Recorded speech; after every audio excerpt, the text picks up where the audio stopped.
For good ideas, true innovation, you need human interaction, conflict, argument, and debate.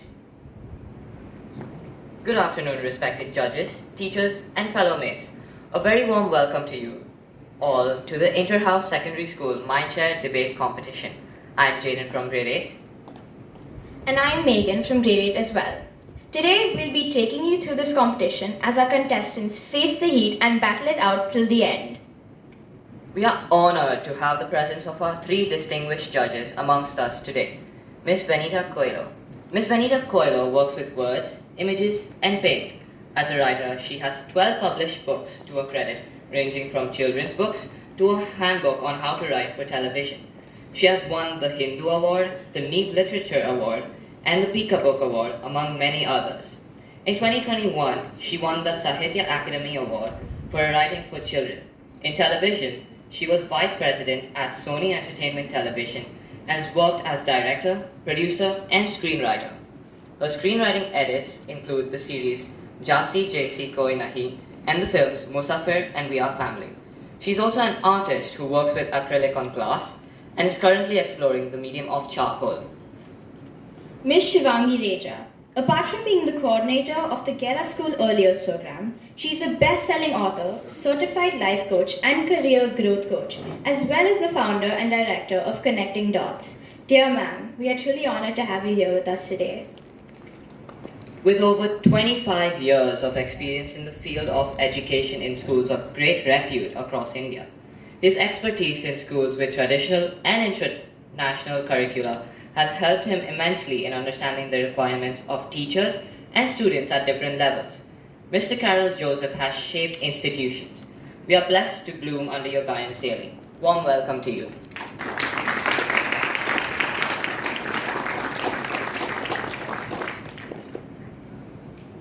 Today, the two teams that will be competing against each other are the proposition team, Phoenix, versus the opposition team, Pegasus. The proposition team members from Phoenix include Neil Srivastava, Tiffany Martins, Sia Karmali, Keith Alemau, and Lucius Almeida.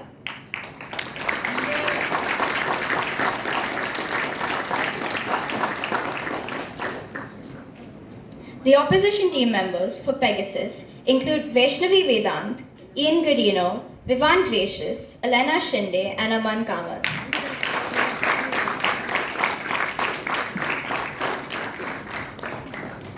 The motion for today's debate is humans should colonize Mars. Team Phoenix will speak for the topic and Team Pegasus will speak against the topic. I now hand over the further formalities of the debate to Natalie Morera, who is our moderator, holding forth for us on stage. Participants, the debate style we'll be doing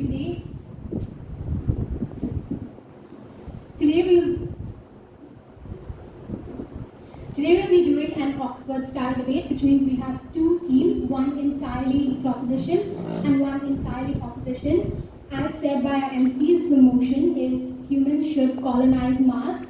Our proposition is Phoenix and our opposition is Pegasus. Now let's move on to the rules and flow of this debate. Each speaker has 2 to 2.5 minutes to argue their points. The time will be started once you begin speaking. You will be notified at the 2-minute mark with 1 bell ding and at the 2-minute 30-second mark with 2. You will be asked to start wrapping up your points if necessary. Each individual speech will be followed by a rebuttal round that will last 1 to 1.5 minutes. Please keep your questions clear, short, and concise. You will not be allowed to ask the person who's questioning to repeat the question. For example, if Aman is speaking and Neil asks him a question, if the question isn't clear to him, then he cannot ask for it to be repeated. It will only be asked to be repeated if absolutely necessary. You're only allowed to ask questions. Please do not make any statements. Do not let your questions exceed 15 seconds. If they do, then you will be asked to wrap up your question. There is strictly no cross-questioning during the rebuttal rounds. Moving on to the flow, we will begin with speaker 1 from proposition, followed by a rebuttal round. Then we will have speaker 1 from opposition, followed by rebuttal round, and it will move on so on as well. A special request, please sit in the order of speakers with the first speaker closest to our tables. Does anybody have any questions regarding the rules and flow of the debate? No? Wonderful. We will begin with our first speaker from the proposition, Tiffany. The time begins.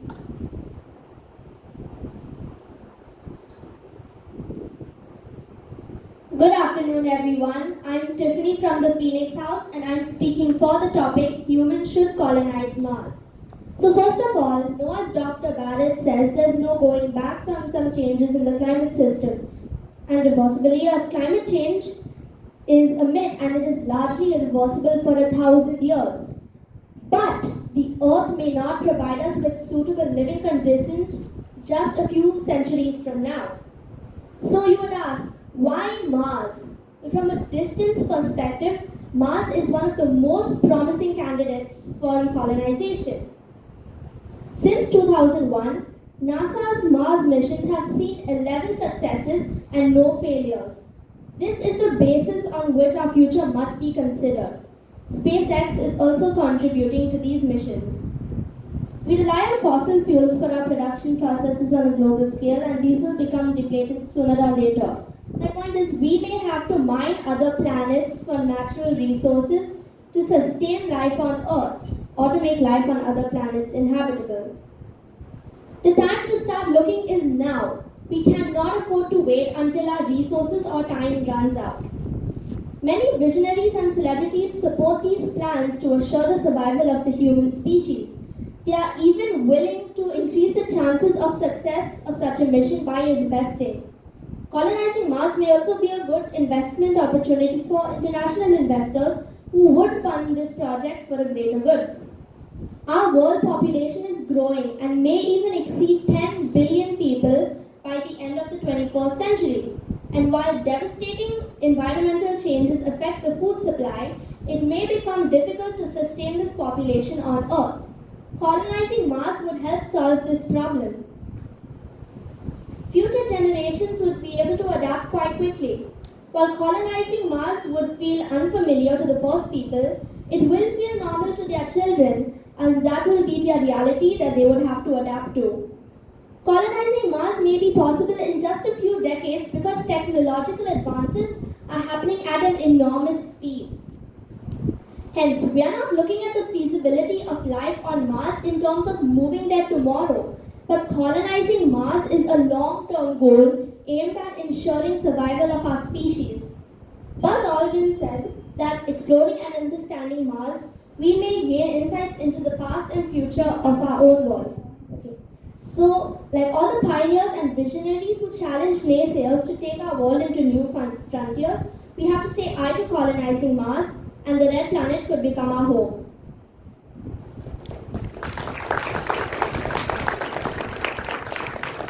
Thank you, Tiffany. Just a reminder, for the rebuttal round, you have to raise your hand before you ask the question.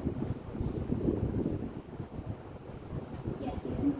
There's a very limited amount of resources available on Mars.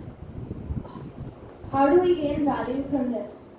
Actually, Mars is worth a lot of money. There are many resources to be found on Mars. We will be explaining this in more detail later. So, that is my answer. Mars cannot support an higher population as it does not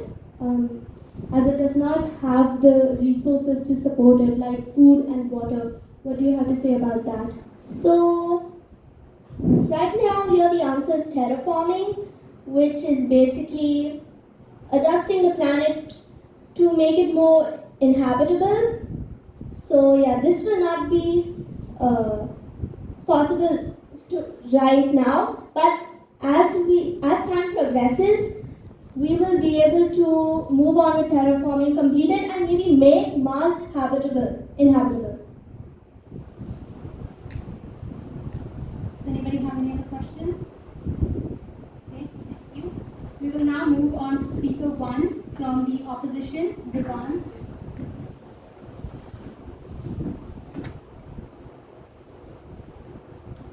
Good afternoon. afternoon, esteemed judges and my worthy opponents and friends. My name is Vivan Gracious. I'm from Pegasus, and today I will be telling you why humans should not colonize Mars.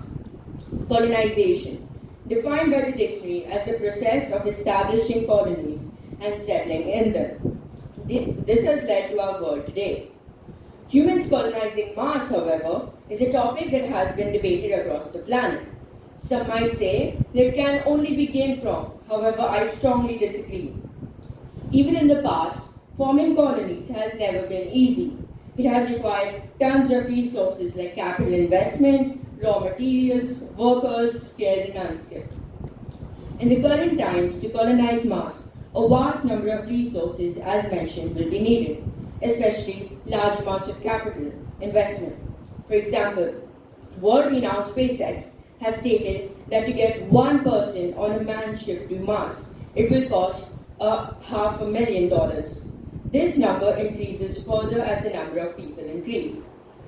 They also estimate that colonizing Mars would cost approximately $50 trillion. On the other hand, eliminating the damages caused due to greenhouse gases in Earth just costs $45 trillion. Although all this capital can be put into conserving the Earth as it struggles through ongoing hazards like pollution, climate change, etc., humans have chosen a different approach. They don't understand that going to Mars is a short-term plan, a quick fix, and it will not last, considering the fact that organic life cannot sustain for long due to Mars's environment. Humans only want to colonize Mars because of our planet's current environmental and social threats. But I would like to point out that if we cannot preserve our own planet, if we cannot be responsible enough to look after the planet that is already with us, if we won't stand by the planet we were created in the planet that we call home, then what right have we to colonize Mars? That is why I strongly believe humans should not colonize Mars.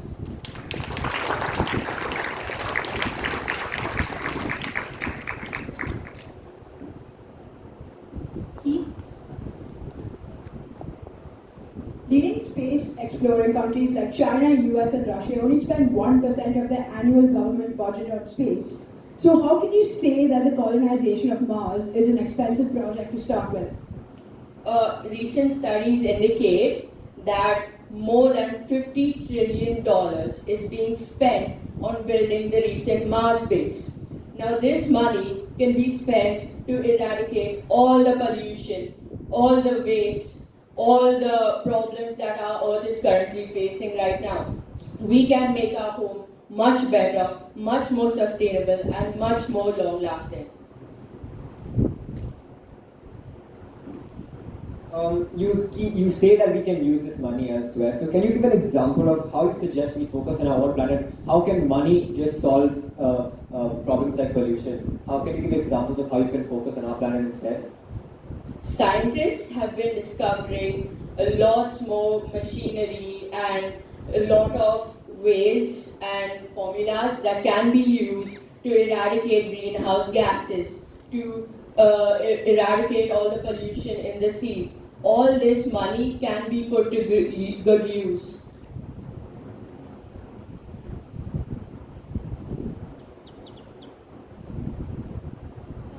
Keith, we only have 5 minutes.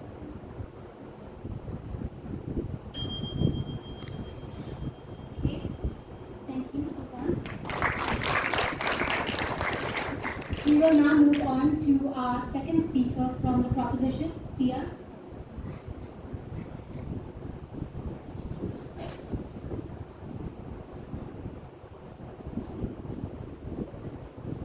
Good afternoon, my humble opponents, judges, moderators, teachers, and fellow students. I am Sia Karmali and I represent the Phoenix House. It's an honor to be here at the finals. I am on the proposition team and for the motion, humans should colonize Mars.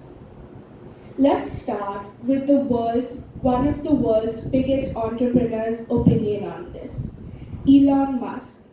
Elon Musk has always been very forward about wanting to colonize Mars, and he has given quite a few good ideas. For example, he has thought of placing satellites into orbit, essentially giant mirrors, to focus the sunlight onto Mars, and which would be lost, but this would cause a chain reaction, and if you do it right, it could heat up the planet.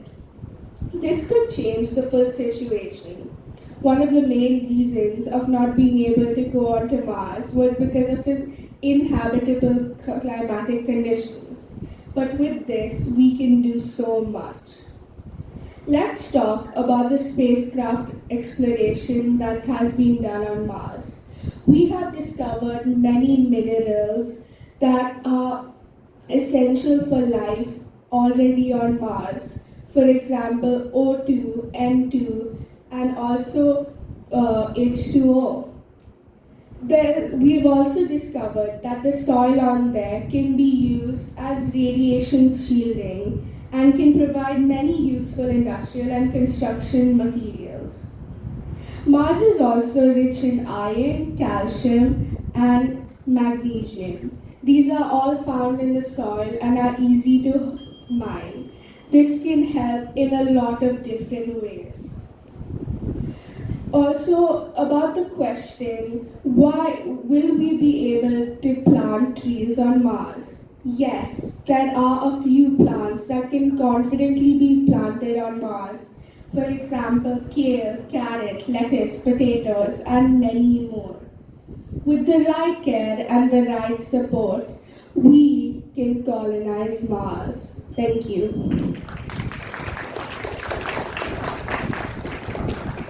The rebuttal round will begin now.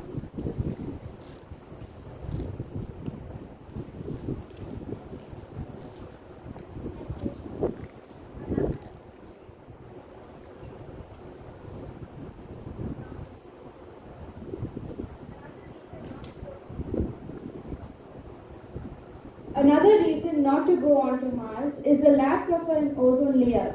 The UV rays will eventually kill us. How is this sustainable? Mars, there can be many things that can be done. For example, for MOXIE. MOXIE is a space organization that will help with terraforming and with that.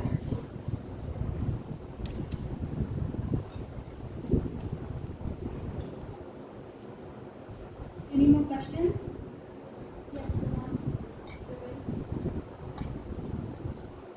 The minerals you mentioned can be produced on Earth, plus they can be mass produced in labs. What do you have to say about that? The minerals are actually really there is a lot of them, and since Earth is quickly depleting of many of these minerals, it can really help if we go and mine over there.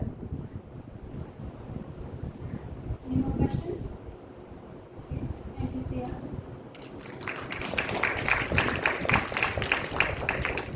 We will now move on to the second speaker from opposition, Vaishnavi.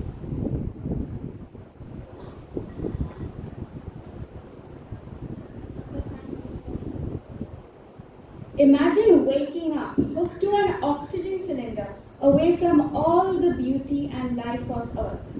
Good afternoon, esteemed judges, my worthy opponents. I'm Vaishnavi from Pegasus, and I'll be speaking about why humans should not colonize Mars. Going to Mars is practically a one-way ticket, considering the human body is not built for Mars. The environment on the red planet is extremely radioactive as it doesn't have a thick atmosphere or ozone layer that protects Mars like our planet. This lack of protection can damage the cells in our body, cause diseases, UV radiation, and skin cancer, which will eventually lead to death. The freezing temperatures of minus 60 degrees Celsius to minus 125 degrees Celsius is clearly unsuitable for humans, even with the required equipment. adjusting to the gravity on Mars, which is 67% lower than that of the Earth, is very hard. Not only for ordinary people like you and me, but even for highly trained astronauts. The Martian atmosphere has less than 0.2% oxygen in comparison to the 21% oxygen on Earth. Due to these low oxygen levels, it is not possible to survive without an oxygen mask. The soil on Mars is not suitable to grow any sort of vegetation because it is alkaline, which means the food and crops would have to be sent from Earth to Mars. A trip to Mars would take 9 months, which is plenty of time for the passengers' physical and psychological health to degrade. According to SpaceX, the cost of transporting bulk cargo from Earth to Mars would be $200,000 per kg, which is tremendously expensive. We will never be able to replicate the nature of the Earth. Colonizing Mars is an unnecessary and challenging task. The money that would be spent on colonizing Mars should instead be used to heal and protect the Earth. Why should we live on Mars if we already inhabit such a wonderful planet like Earth? Thank you. Thank you, Vaishnavi. The one round begin now. Sia? With theories such as Charles Darwin's theory of evolution and new technological adaptations like genetic engineering, what stops humans from adjusting to these living conditions on Mars?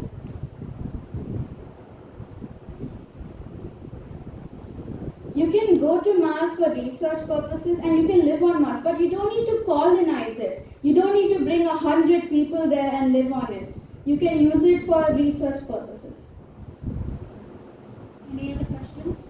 With the introduction of science technology like terraforming and new developments like MOXIE managing to create oxygen in 2021, can you explain what really is the problem with Mars being inhabitable? The oxygen levels on Mars, like I said, is 0.2%, unlike Earth, which is 21%. So it'll be very hard adjusting to the oxygen, even with oxygen masks. And also the soil on Mars is alkaline, so you would have to ship soil and food and crops from Earth, which is very expensive. Yes, So the statistics that you're making are all based on the present tense. So what predictions about the future are you making to determine the possibility and the impossibility of Mars being habitable? It's highly unlikely that the statistics will change, so they won't change. Thank you, Vaishnavi.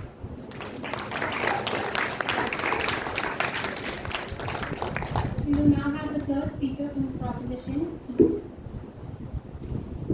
Good afternoon, judges, moderator, and my worthy opponents, teachers, and my fellow students.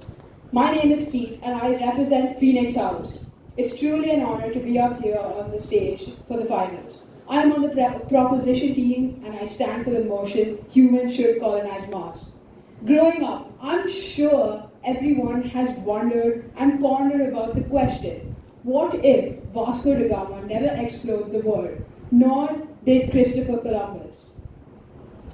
Mark my words, in the foreseeable future, future generations will be asking the question, what if us humans never discovered Mars? It is people like the opposition that prevent the future generations from living the life that we fail to live on Mars, or possibly prevent them from living a life at all. What I'm trying to say is that Mars is a planet enriched with resources and possibly substances we have never heard of, which could help us in our everyday life. An example is, Mars has carbon that can be extracted from the atmosphere and used to make plastics, rocket fuel, or heating fuel. If we start now, it could take 50 or even 100 million years to terraform. But the sooner we begin the outcome, the sooner the outcome is. We may not live to see the terraformation of Mars, but isn't the point of colonizing Mars to modify a planet where we can extract resources as well as a safe planet for the future generations to live on? Concluding, only by pushing mankind to its limits, to the bottom, to the oceans, and into space, will we make discoveries in science and technology that can be adapted to improve life on Earth, which is why I think humans should colonize Mars.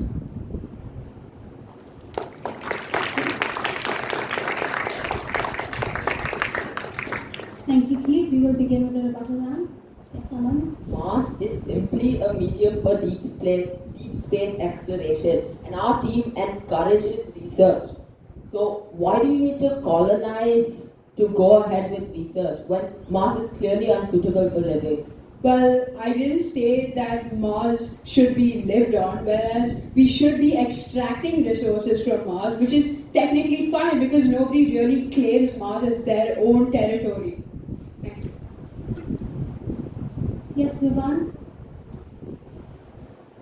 To live a life on Mars, like we live on Earth, as we said, will need a lot of capital investment. Why not spend that on Earth itself? I did not say that we require capital investment on Mars. Yes, Ian? If terraforming takes 100 million years, at the rate we're going at right now, who can guarantee that there will be future generations to inhabit Mars? As Sia said, and as I rightly said, the investment on Mars is to guarantee a future for the future generations. We may be extinct, but there will be a small population left to inhabit Mars in the possible future. Any more questions? Thank you, Keith.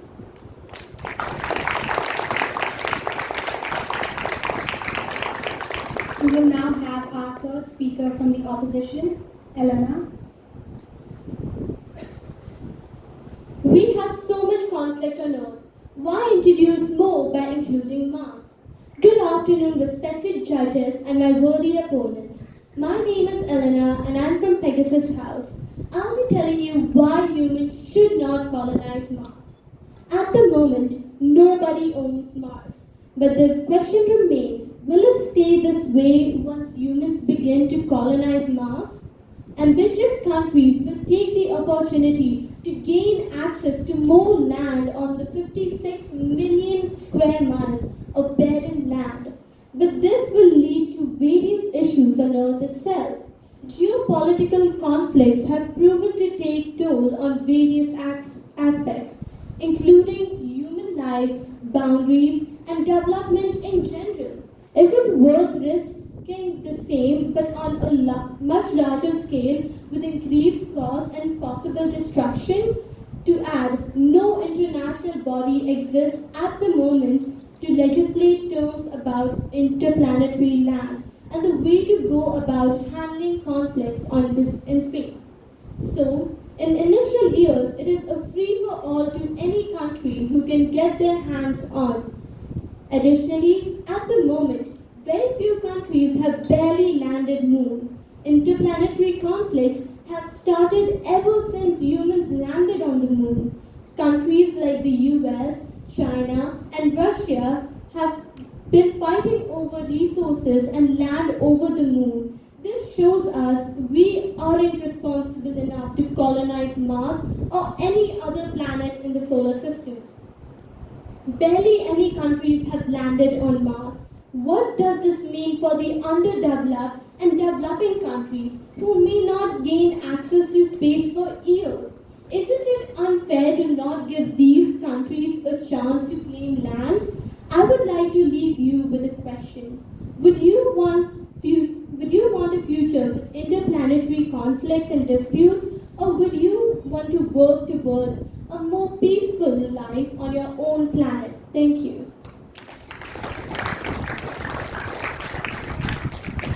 Thank you, Elena. We will begin with the rebuttal round now.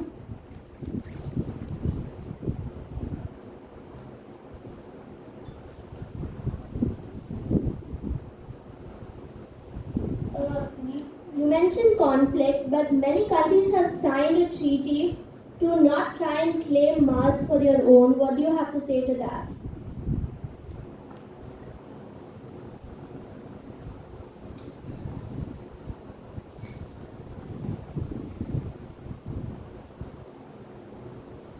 There are only a few countries who have signed this treaty and are willing to sign this treaty. Not all countries are willing to make that peace that they won't take over or try to colonize Mars. You said, what if... Sorry, there's no cross questioning.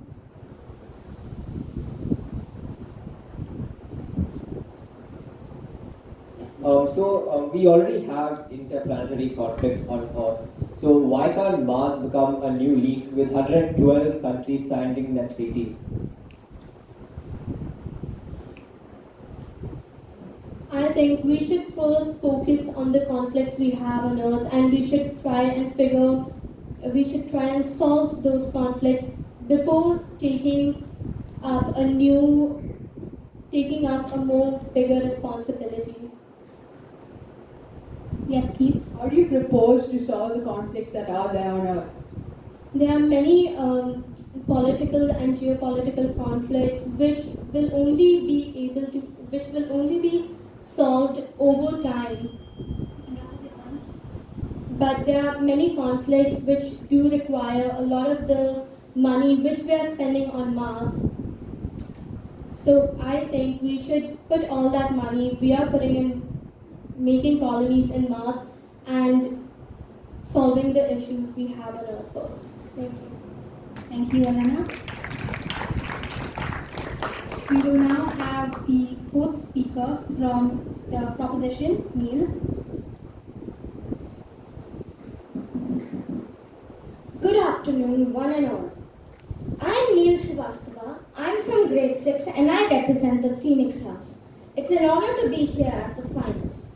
I am on the proposition team and for the motion, humans should colonize Mars.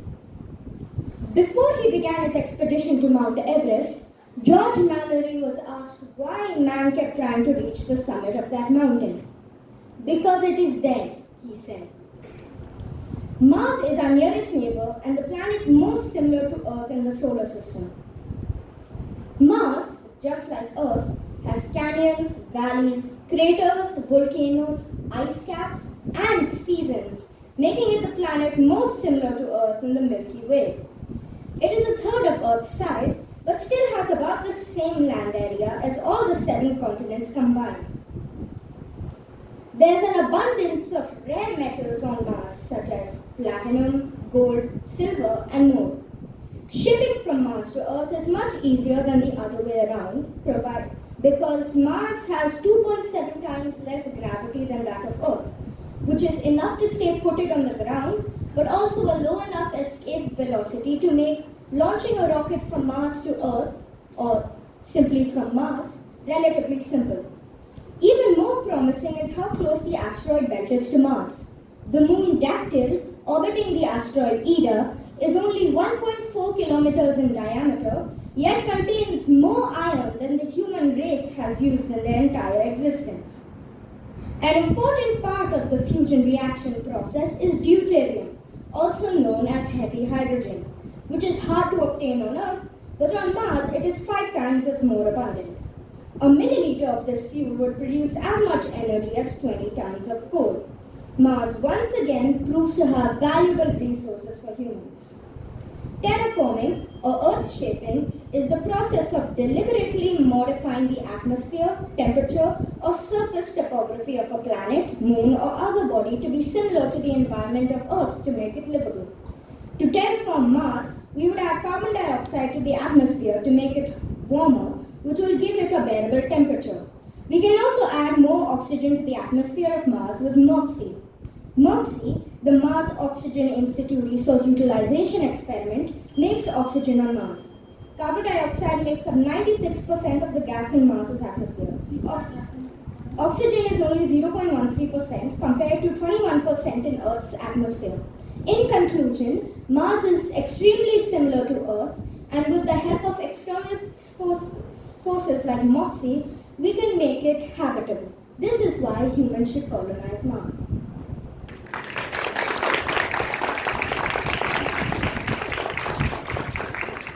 The rebuttal round will begin now. Mars does have seasons, mountains, but it doesn't have an ozone layer. Isn't it a suicide mission sending people to live on Mars? Yes, but with the help of Moxie and other external forces, you can make Mars more safe and inhabitable for humans.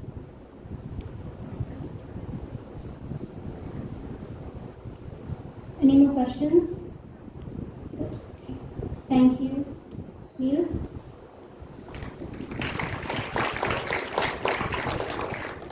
Now we will have our fourth speaker from the opposition, Ian. Good afternoon, esteemed judges and my worthy opponents. My name is Ian Godino and I'm from Pegasus, and I will be telling you why humans shouldn't colonize Mars. Traveling to outer space damages the Earth a lot. Studies say that rockets deplete the Earth's ozone layer, which protects us from UV rays. Without it, we would be in a lot of trouble. Emissions from rockets can change the weather on Earth as a whole. As more and more rockets are getting launched into space, the pollution keeps stacking up. And with every extra stack, our condition worsens.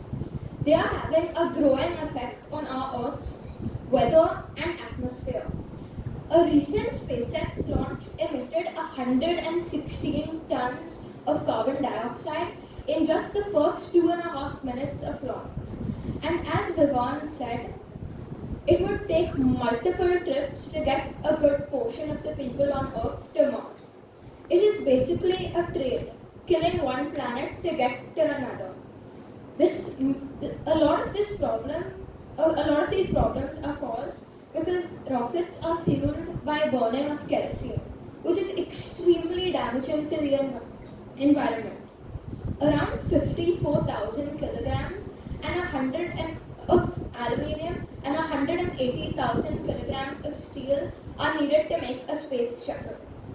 This number increases even further if it's a manned shuttle, and this indirectly leads to mass cutting of trees to get those resources, further damaging our planet.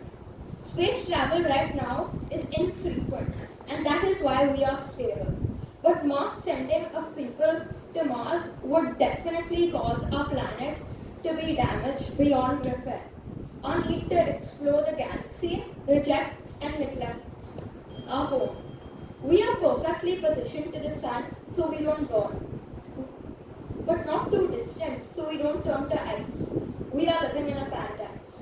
That's a quote by Prince Lee. And may I add that we are ruining this paradise. Global warming is a byproduct of us. All the problems we have right now are because of us. So instead of running away to other countries, to other planets, we should fix our own. Thank you. Thank you, Ian. We will begin with the rebuttal now. Lucius? So rockets account for very little of the depletion of the ozone layer. So how can you only blame the space exploration industry for the rising of our oceans every year? Aren't there other causes to this problem? There are other causes, but rockets do cost a lot and they are damaging the environment at the same time. So you could take the money that is put into these rockets that already damage the earth and use that money to help fix the earth. Are you saying that we should be bedridden on Earth rather than exploring the outer space? We never said that we were against space exploration. We said we were against colonizing Mars, which means living on that planet. That would cost way, way more than just exploration. The Earth has a lot of important problems like climate change, poverty, global health, and geopolitical conflict. So how is it time and cost efficient to keep tackling our own problems while having no guarantee that we might even survive and stop exploring new possibilities? More conflicts can be caused by going to Mars. And going on a rocket is extremely expensive. And you said that poverty is a big thing, but are you sure that poor people can even get to Mars?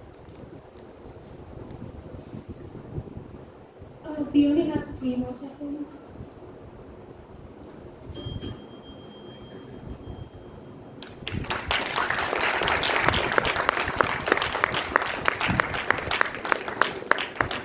Okay, we will now have our fifth and final speaker from the proposition, Lucius.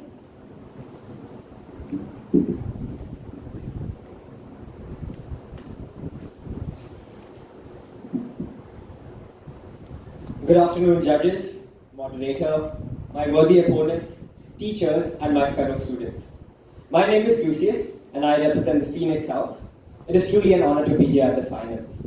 I'm on the proposition team, and I strongly stand for the motion, humans should colonize Mars. Members of the House, the reasons for not colonizing Mars made by my worthy opponents are a short-sighted human approach. On the other hand, we believe that the mission to colonize Mars is a higher level mission. We need to have the ability to look forward 1,000 years instead of just looking at what we can do today and tomorrow. Which brings me to my first point, human extinction. Out of all the species that have walked our planet, 99.9% have gone extinct at some point or the other. Extinction is inevitable, and humans are running towards it at high speeds.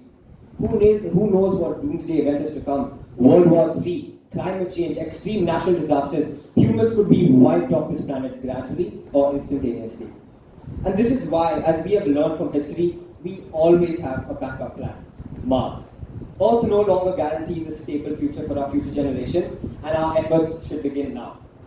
50 years ago, while there were still world problems like the energy crisis, the Vietnam War, and human rights issues, if I asked you whether humans should spend money and time in space to improve the accuracy of of smart locations, my worthy opponent here would disagree and decide against this waste of time. Today, this system that we invested in is called GPS, and it makes our traffic safer and fuel efficient, and the list just goes on. So human curiosity and discovery is not to be taken lightly, and this is another reason humans should colonize Mars. Lastly, Charles Darwin's and his theory of evolution, natural selection, all point to survival of the fittest. Our species is all about survival, and if that means we have to become a multi-planetary species like Elon Musk envisions, then that is what we must do. Members of the House, when you go home tonight and you look up at the stars, you are looking at the future destination for humans. You are looking at the legacy that we leave for our future generations, bringing humanity together with that one common vision, a wise investment to guarantee the survival of our human species. Humans are a learning species, and we have learned from our mistakes. So we can keep eating all the dairy milk that we want, but we still need to have that Mars bar for when things go south.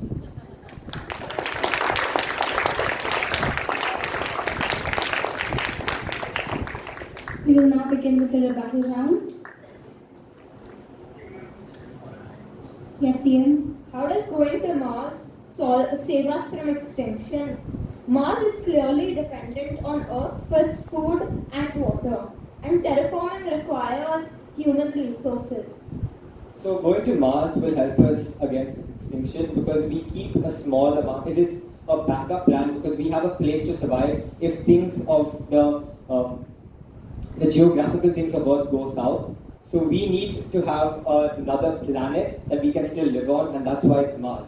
And even though you may say that terraforming, that's all in the current present. We are talking about how in the future we could use the current resources that we have on Earth to boost Mars. Like we kickstart an operation there, and that starts a chain reaction. Then Mars becomes sustainable on its own. So we are not using Earth and then just transferring. It's not a trade, as you said. It is actually a kickstart to starting a chain reaction. Any more questions? Okay, thank you, Lucius.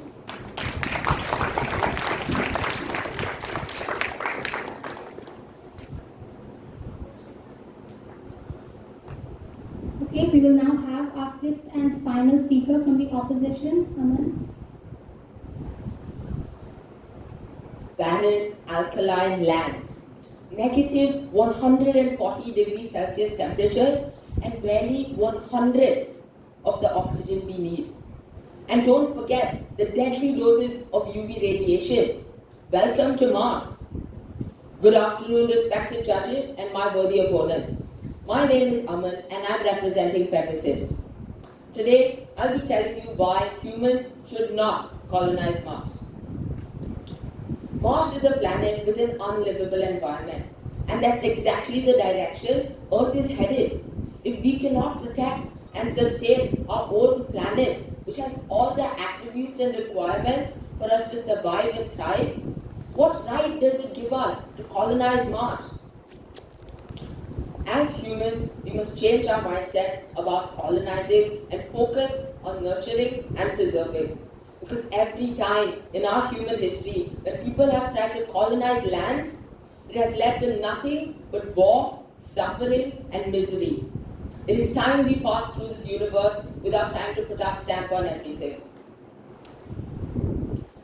If only we channel our time, focus, efforts, scientific intellect, resources and money into fighting and reversing problems like climate change, like water shortage, lack of healthcare and food, we could make our place, our home, Earth, a more livable and harmonious place.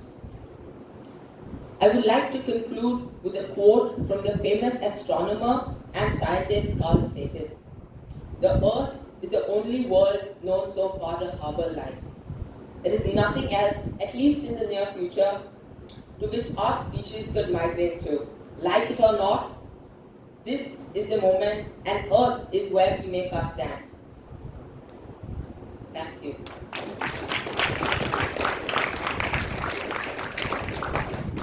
Thank you, Aman. We will now put the bottle down. Don't you think,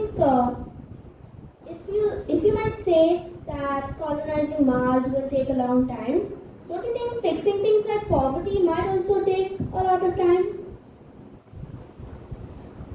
Fixing things like poverty could be easily dealt with by just channeling all our funds, which is going for a hopeless backup plan of some sort, directed towards poverty. We could wipe out problems on our planet. Any more questions?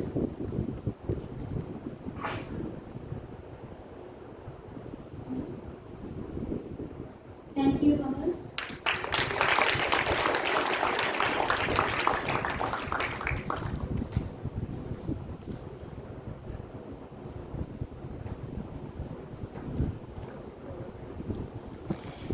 Okay, now this one's for the judges. Do any of the judges have any questions they want to ask the participants or speakers?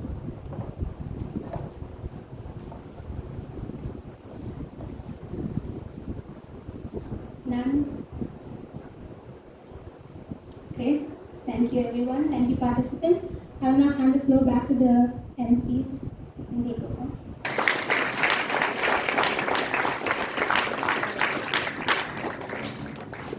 As the scores get tabulated, I take this opportunity to invite our judges to share their insights with us. Ms. Vinita Coelho, Mr. Joseph, and Mrs. Shivangi.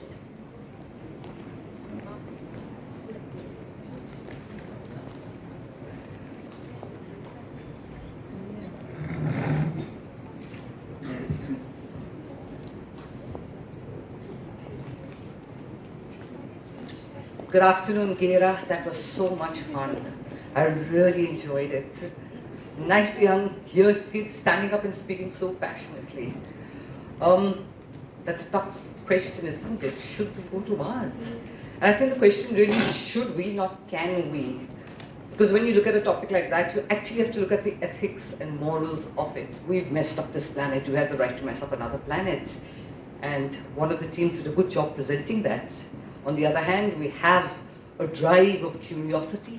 Mankind looks up at stars and hopes that one day we can own them. And the other team did a very good job of supporting that. So, well done, well balanced, very, very interesting. For all of you who were listening, I hope that you were learning a lot. I hope most of all you were learning how helpful words can be. Because words at the end of the day are tools. And we are passing through a very difficult time in India when we are being taught hate, we're being taught to other people, we're being taught to look down on people because they're minorities, their religion is different. And one of the ways that you can fight hate is with words, with finding the right words. because words are so powerful. A good argument can touch your heart, it can touch your mind. And debating does that. It's not about just winning points for your school team, although that's very important. At the end of the day, debate is a skill for life. It's a skill that will stand you in very good stead when you can use it as a chisel to break a chink, to let in light into the wall of somebody else's prejudices. It'll stand you instead when you reach out to try and make other people understand your point of view. It'll stand you in good stead when you fight the good fight and try to change the world. So children, learn to debate. It will stay with you all your life. Words are powerful. Learning how to use them is a wonderful skill. Thank you for such an entertaining afternoon. I'm waiting to find out who won. Thank you so much.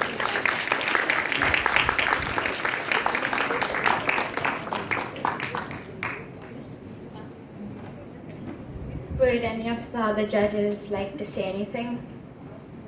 So, would you?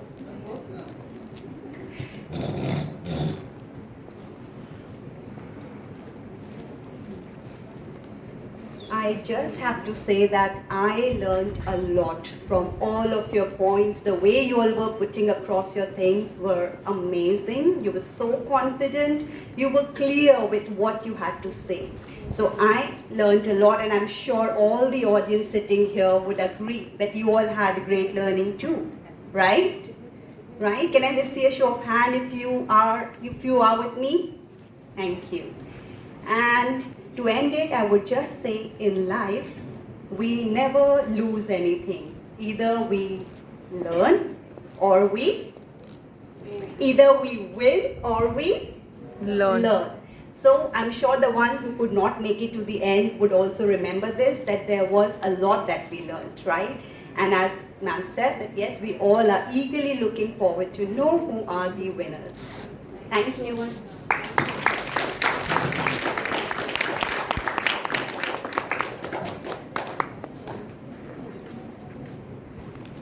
Well, yes, part of what I'm going to say has already been said. Thank you very much. It's almost customary to congratulate speakers, and yet I must say that you argued your case with conviction. You spoke very confidently. I think that sometimes the best part was often the rebuttal, because people could have helped you. Of course, you had the internet, and people could have helped you. But when you were out there being asked a question, then you had to think on your feet, and that was the time that you could see if a speaker really understood what he or she had said and understood the topic. And most times you did very, very well. So congratulations to all of you. As ma'am said, words are very powerful things. You may inspire people. You may inspire rebellion. You may inspire revolution. You may inspire great transformational changes. But you can be accused of sophistry as well. And sophistry is when you cleverly use words to mislead. So persuasive communication can be used either way. Debating helps you not only lead a better life, and a better quality of life. You make better decisions. In fact, on a daily basis, you have to make decisions. Do I go with what this person is saying, or do I not go? If a group has said something, do I follow the herd or do I not follow the herd? And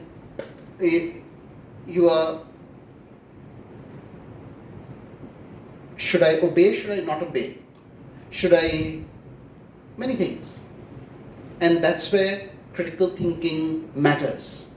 The ability to sift through information, the ability to take varying opinions and then decide for yourself what's good for you. I hope while sitting there, and as ma'am said, you learn. I hope, and as both the judges said, you would have also learned not only how to debate something, how to be clear in your approach, but also the ability to have the courage to speak.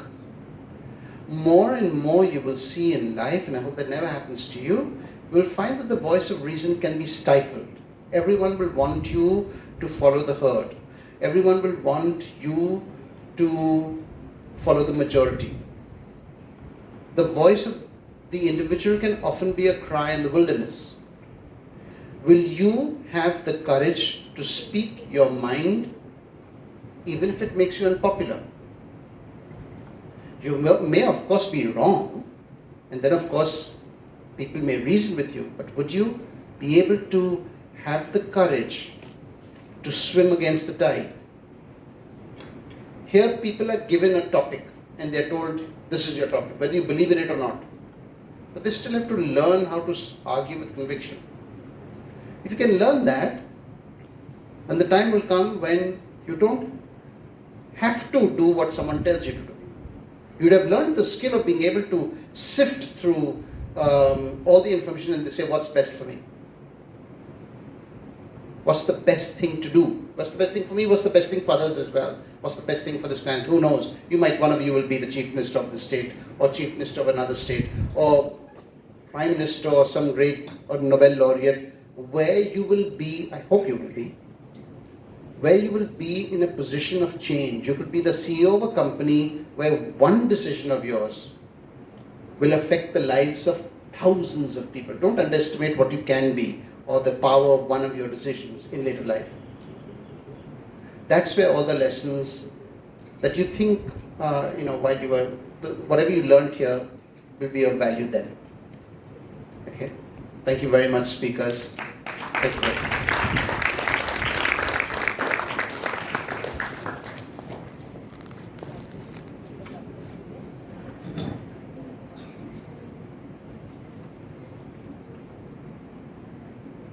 Thank you, judges. Just a few moments of wait as the winners will be declared shortly. In this amount of time, we're curious to know if any of you have your own views on this topic. I'm sure a lot of people have thought about this as this debate was quite interesting.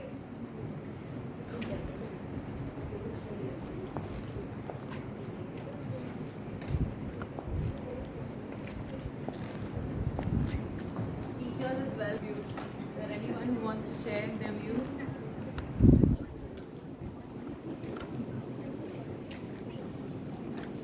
Yeah, Omkar.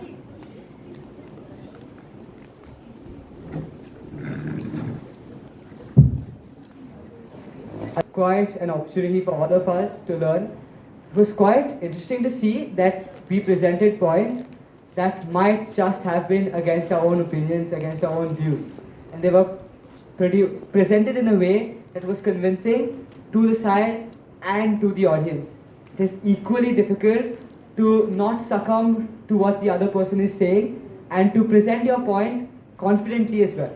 It was quite a learning experience.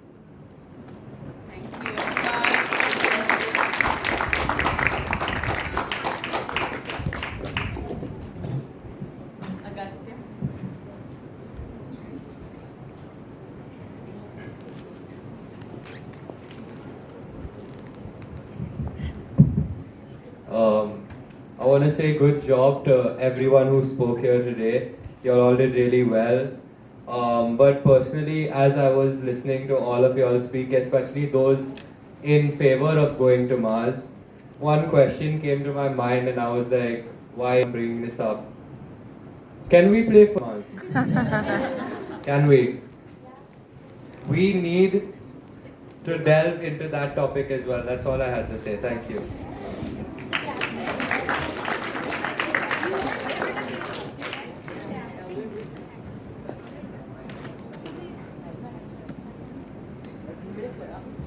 Answering Agastya's question, the gravity on Mars is off, so you won't be able to play football properly. Okay, we're going to end that rebuttal right. I think no. Thank you for that session. It was very insightful.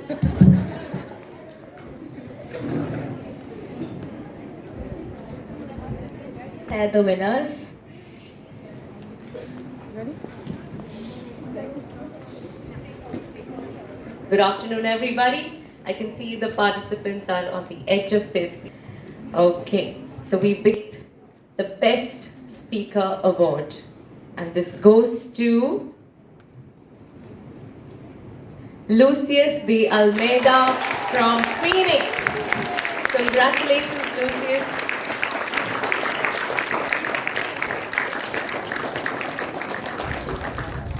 Keep the claps coming as I announce the best team. This one goes to Pegasus. Well done. Congratulations. Can we have all the team members up on stage? Judges, may I request you to join them on stage for a quick picture? No. Wait.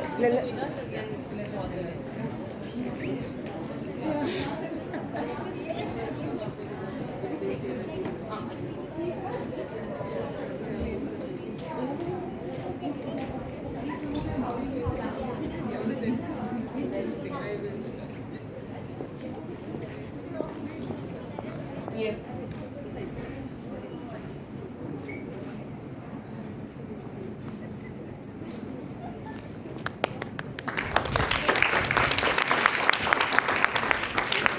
May I request everyone to please wait on stage. Team Phoenix, can you please join them? We'd like to have one picture with you as well. Ma'am, please.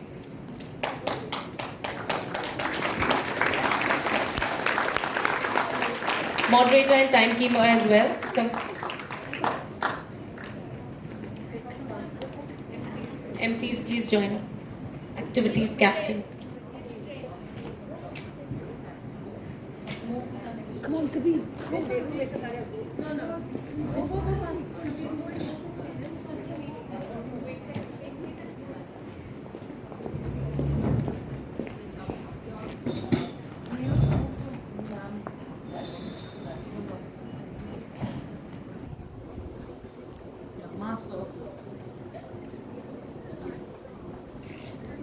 Thank you.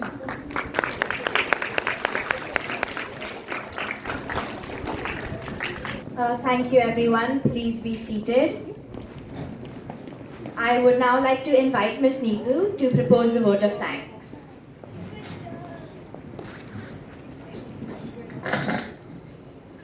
The best collective decisions are indeed the product of disagreement and contest and not of consensus and compromise. Good afternoon, everyone. Let me take this opportunity to propose the vote of thanks. Before that, congratulations winners and participants. Our principal, Mr. Carol Joseph, has always been the catalyst that stimulates the Grecian family towards excellence. We are even more grateful to you, sir, for having agreed to be on the panel of judges and for your words of wisdom. Thank you so much. Our earliest coordinator, Ms. Shivangi Reja, is yet another significant person of the TGS family whom we all look up to. Our sincere gratitude goes out to you, ma'am, for all your well wishes and for joining us today as a judge of the event. Thank you. I extend my sincere vote of thanks to our judge and guest of the day, Ms. Venita Koilo, who spared time from her busy schedule to grace the occasion. Today we had an opportunity to listen to your thoughts, and I'm sure our students will be encouraged on their way forward. Thank you, ma'am.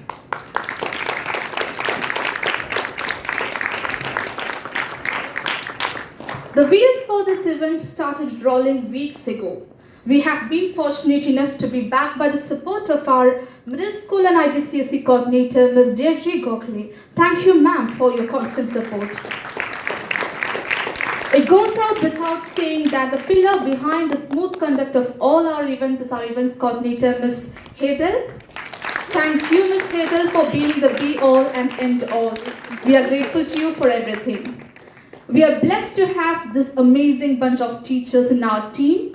While thanking each and every one of you, special mention to Ms. Aditi and Ms. Lizzie. Thank you for helping us with the primary round selections and for all your timely feedbacks. Ms. Charlene for joining us in the selection of finalists to 2 rounds of semi-finals. Thank you, Ms. Charlene.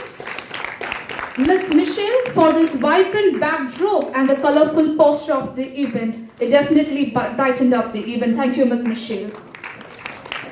Moderator, Natalie. Timekeeper, Mantra. MCs of the afternoon, Megan and Jaden. All the participants, you did a good job today. Thank you, dear students.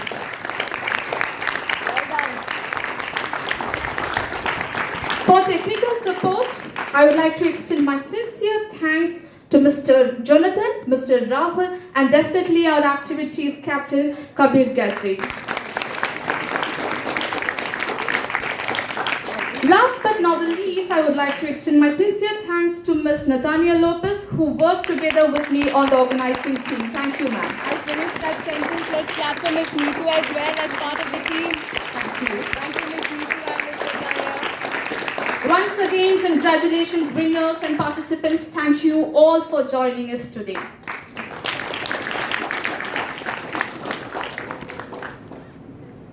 May we rise for the national anthem.